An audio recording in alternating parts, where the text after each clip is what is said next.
সুখে থাকতে ভূতে কিলায়। এই ইন্টারিম সরকারটা দিয়া কিভাবে আমাদেরকে এবং এই দেশের আপামর যারা বাংলাদেশের রাজনীতি করে, দলের নাম নিচ্ছি না, তোমরা কতটা সেফ, কতটা সেফটি পাইছ?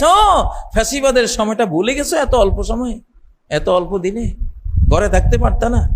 রাস্তা বের হলে গুলি করে লাশ ফেলে দিয়েছে রাস্তায়। হ্যাঁ, যেখানে পালিয়েছ সেখান থেকে বের করে এনে কি অত্যাচারটা করেছে, বস্তার ভিতরে ঢুকে পিটিয়ে পিটিয়ে পিটিয়ে, হ্যাঁ, ইঁদুর যেভাবে মারে মানুষ ওইভাবে মেরেছে। ভুলে গেছো?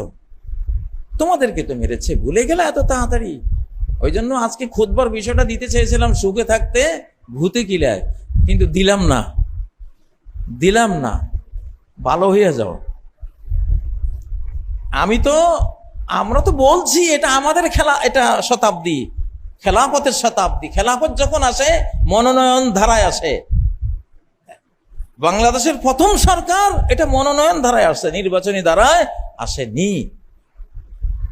এবং যেহেতু এটা ইসলামিক শতাব্দী, যেহেতু খেলাফত শতাব্দী, যেই আসবে জনগণের ধর্ম যেই মাত্রায়, সেই মাত্রায় তাকে ধার্মিক বানিয়ে আল্লাহ দিবেন।